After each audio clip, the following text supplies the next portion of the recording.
mata kuliah tentang teologi perjanjian baru. Nah, di mana saya akan menjelaskan satu materi mengenai firmatologi Roh Kudus dalam perjanjian baru. Nah, kita masuk dalam pembahasan pertama yang dimana itu ada pendekatan teologisnya atau pendahuluan teologis, di mana firmatologi perjanjian baru mengkaji pribadi dan karya Roh Kudus dalam karya keselamatan Allah di dalam Yesus Kristus. Nah, dalam bahasa Yunani, istilah ini merujuk pada realitas dinamis sebagai Roh Kudus, roh nafas atau angin. Nah, di sini juga dalam konteks teologis mengacu pada Roh Allah yang bekerja aktif dalam sejarah keselamatan. Nah, dalam perjanjian baru, Roh Kudus hadir secara lebih eksklusif atau empiris sebagai agen ilahi yang menggenapi zaman mesianik. Nah, yang kedua kita masuk dalam pribadi dan karya Roh Kudus. Nah, di mana yang pertama itu ada Roh Kudus sebagai pribadi Allah. Nah, di mana Roh Kudus bukan hanya sekadar kuasa impersonal, melainkan pribadi ilahi yang memiliki personal. Nah, di sini ada 3. Yang pertama tentang intelek. Nah, kita bisa membaca di dalam 1 Korintus 2 ayat 17. Dan yang kedua ada kehendak, di mana kita bisa membaca di dalam 1 Korintus 12 ayat 11.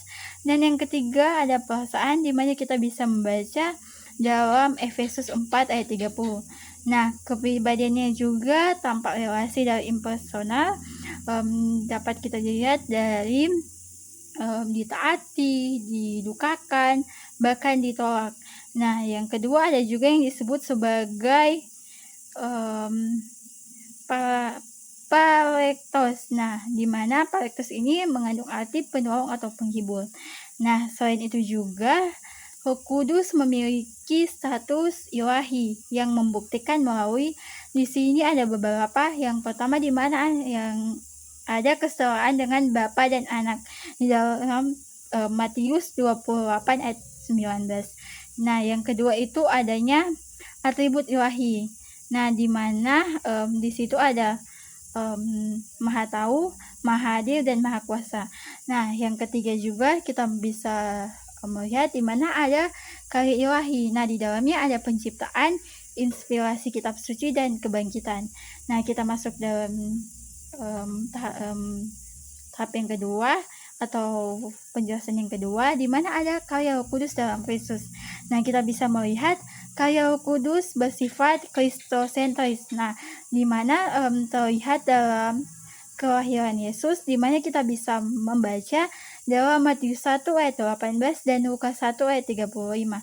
Nah, yang kedua adanya pelayanan Yesus, di mana kita bisa membaca dalam Lukas 4 ayat 18 dan kematian dan kebangkitan dalam Roma 8 ayat 11. Nah, implikasi teologisnya, Roh Kudus bekerja untuk menyatakan dan memuliakan Kristus, bukan berdiri terpisah darinya. Nah, kita masuk dalam pembahasan yang ketiga, yaitu Roh Kudus dalam kisah para rasul dan surat-surat, di mana yang pertama itu ada kisah para rasul, di mana kisah-kisah para rasul menampilkan Roh Kudus sebagai penggerak utama gereja mula-mula.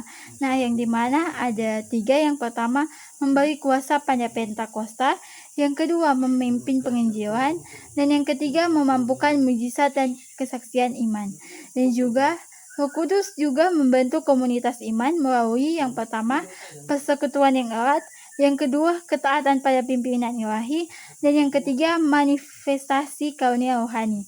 Dan yang kedua adanya dalam surat-surat perjanjian baru, di mana kita bisa melihat adanya ajaran para rasul, khususnya di mana Paulus menekankan bahwa Roh Kudus yang pertama di sini menciptakan kehidupan baru, dan yang kedua mendiami orang percaya, dan yang ketiga menyatukan dalam tubuh Kristus. Nah, gimana di sini juga Roh Kudus berperan dalam yang pertama pengudusan, dan yang kedua pengajaran dan pengingatan firman, dan yang ketiga kesaksian iman. Nah, kita masuk dalam pembahasan yang keempat, di mana ada peran Roh Kudus dalam pertumbuhan iman dan pelayanan gereja. Nah, kita bisa melihat yang pertama ada dalam pertumbuhan iman, di mana Roh Kudus bekerja dalam proses keselamatan dan pertumbuhan spiritual. Yang pertama itu ada kelahiran baru, dan yang kedua ada pertobatan dan iman, dan yang ketiga ada pembenaran dan pengudusan, di mana kita bisa melihat di dalam buah roh, yaitu menjadi indikator pertumbuhan iman, di mana adanya kasih, sukacita, damai sejahtera, kesabaran, kebaikan, dan penguasaan diri. Dan yang kedua kita masuk dalam pelayanan gereja, di mana Roh Kudus memberi karunia untuk pelayanan. Yang kedua memampukan pemberitaan Injil, dan yang ketiga membangun dan mempersatukan jemaat. Nah, di dalam teologis, pelayanan gereja adalah manifestasi karya Roh Kudus yang menerapkan karya Kristus dalam komunitas iman.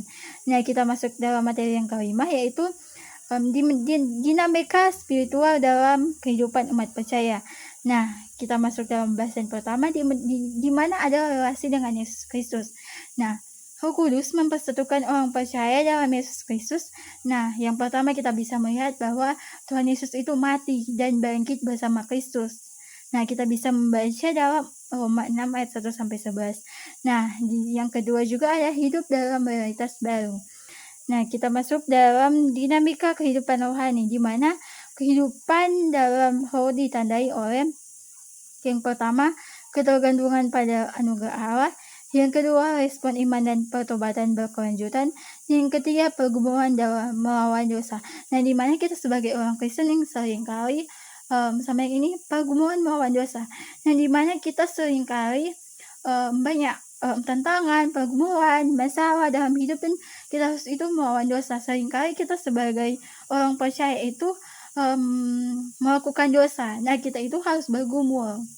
Nah, seperti itu ya. Dan yang ketiga, kita masuk dalam dimensi etis dan spiritual, di mana Roh Kudus menghasilkan transformasi.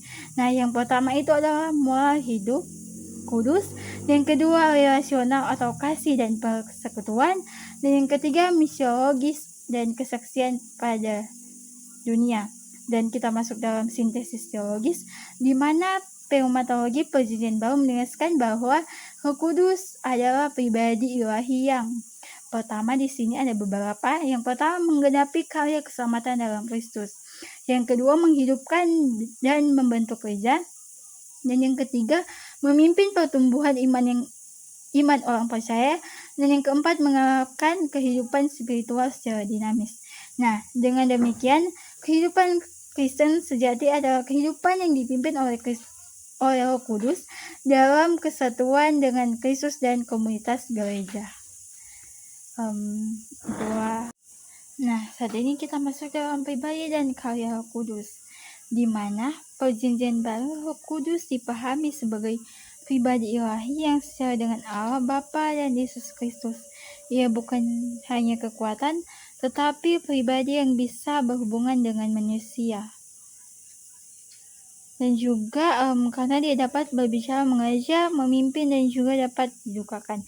Karya Roh Kudus mencakup seluruh kehidupan yang orang percaya, mulai dari keselamatan hingga kehidupan sehari-hari.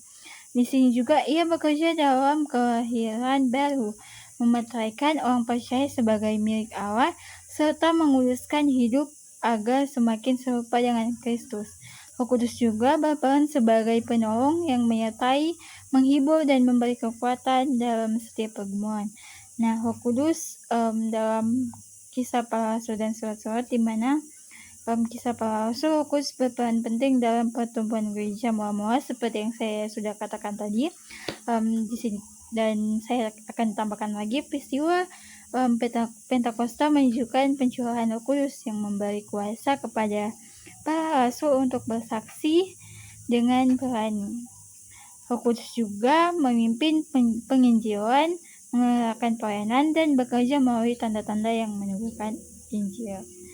Nah, dalam surat Rasul juga, khususnya tulisan Paulus, Roh Kudus dijelaskan sebagai pribadi yang diam dalam diri orang percaya, memimpin hidup dalam kebenaran, serta menolong dalam kelemahan, termasuk dalam doa, dan juga memberikan sebagai karunia rohani yang dipakai untuk membangun jemaat dan menjaga kesatuan dalam tubuh Kristus. Nah, seperti yang kita sudah lihat di kehidupan nyata, banyak orang itu yang mempunyai karunia. Nah, setiap orang itu ya mempunyai karunia karena Roh Kudus yang memakainya. Nah, setiap kita juga percaya kepada Yesus Kristus karena Roh Kudus yang memakai kita. Dan juga ada yang saya akan jelaskan, ada yang bilang begini, ada pertanyaan-pertanyaan begini, ada orang yang kan kita sebagai orang percaya itu percaya kepada Yesus Kristus karena Roh Kudus. Nah, ada yang ada juga seperti orang yang tidak percaya yang begitu, yang tidak percaya, apakah itu dia Roh Kudus dapat pakai atau nyandak, yang maksudnya itu Roh Kudus pakai, dia Roh Kudus membantu dia untuk percaya kepada Yesus Kristus. Nah, itu sebenarnya Roh Kudus membantu dia untuk percaya kepada Yesus Kristus. Berarti dia itu mesti hati, dimana dia itu mesti berdoa, membaca Alkitab, beribadah, dan juga kita sebagai orang yang percaya kepada Yesus Kristus itu membantu kepada orang yang tidak percaya kepada Tuhan Yesus. Dan kita juga di sini kan dikatakan ia juga memberikan berbagai karunia. Nah, kita sebagai orang percaya mempunyai karunia, dan mungkin kita seringkali masa bingung, apa karunia saya, dan kita bisa melihat seperti misalnya kita melakukan pelayanan, kita mengajarkan tentang hal-hal yang baik, kita melayani dengan Tuhan dengan sungguh-sungguh. Nah, kita bisa melihat bahwa oh iya, itu karunia saya. Dan juga kita bisa berdoa, membaca Alkitab, dan juga pergi ke kakak kakak yang mempunyai karunia, atau kepada orang yang mempunyai karunia lebih. Kan di setiap kita itu Tuhan memberikan karunia, tetapi kita bingung apa ya karunia saya, seperti itu. Dan juga di sini ada peran Roh Kudus dalam pertumbuhan iman dan pelayanan gereja. Roh Kudus berperan membimbing orang percaya untuk memahami firman, menghadapi dosa, dan mengalami perubahan hidup, seperti yang sudah saya katakan tadi. Dan juga peran Roh Kudus dalam pertumbuhan iman dan pelayanan gereja. Nah, dalam pelayanan Roh Kudus memberikan karunia. Nah, seperti yang sudah saya katakan tadi, Roh Kudus itu memberikan karunia kepada kita, tetapi kita bingung di mana karunia saya, begitu. Dan kita seperti yang saya sudah katakan tadi, itu kita harus berdoa, membaca Alkitab, dan meminta kepada Tuhan, Tuhan apa ya karunia saya, bantulah saya untuk mengerti apa ya karunia saya, gitu. Dan juga kita dipakai untuk melengkapi dan membangun gereja, bukan untuk kepentingan pribadi. Roh Kudus juga memberi kuasa sehingga pelayan menjadi hidup dan berdampak. Nah, di sini juga saya akan menuliskan adanya dinamika spiritual dalam kehidupan umat percaya. Nah, kehidupan orang Kristen adalah proses pertumbuhan yang terus berlangsung. Roh Kudus bekerja membentuk karakter, memperbarui pola pikir, dan menuntun setiap langkah hidup. Nah, saya sudah katakan tadi kan, itu menuntun setiap pribadi orang hidup. Nah, kita ada sampai saat ini itu karena apa? Karena Roh Kudus yang membantu kita, dan juga Tuhan Yesus. Dan Yesus memberikan kita kekuatan, dan juga ada Roh Kudus yang membantu setiap langkah dan hidup kita. Kita melakukan apapun itu, Roh Kudus yang membantu kita. Dan juga dalam proses juga kita mengalami pergumulan antara keinginan daging dan pimpinan roh, tetapi orang percaya dipanggil untuk memilih hidup menuntut roh. Dan juga Roh Kudus menumbuhkan kepekaan rohani dan menghasilkan perubahan nyata dalam hidup, seperti sikap yang lebih sabar, mengasihi, dan mampu mengendalikan diri. Tujuan akhirnya adalah hidup yang semakin serupa dengan Kristus dalam setiap aspek kehidupan. Nah, kita masuk dalam kesimpulan, menjadi pneumatologi perjanjian baru menjelaskan bahwa Roh Kudus adalah pribadi yang aktif dalam kehidupan orang percaya dan gereja. Jadi teman-teman, kalau kita ada saat ini, kita berbicara, kita melakukan sesuatu, itu karena Roh Kudus yang membantu setiap kehidupan kita. Dan ketika kita ada pergumulan, masalah, tantangan, nah kita harus berdoa kepada Tuhan dan meminta Roh Kudus membukakan kita untuk melewati hal-hal yang merasa kita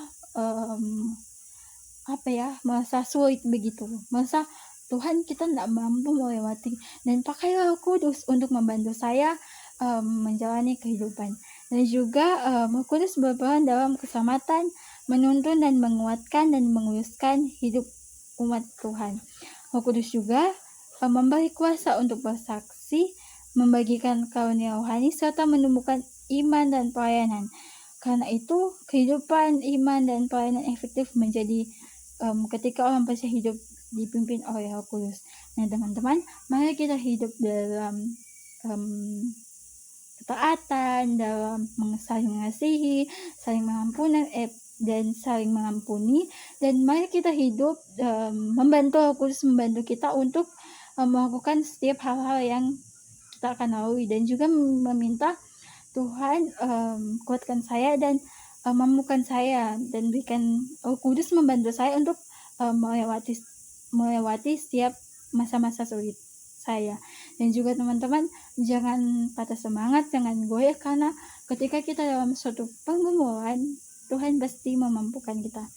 Shalom, itulah pendapat dari saya, dan saya juga telah menjelaskan tentang pneumatologi Roh Kudus dalam perjanjian baru. Apabila ada kesalahan, saya minta maaf dan terima kasih.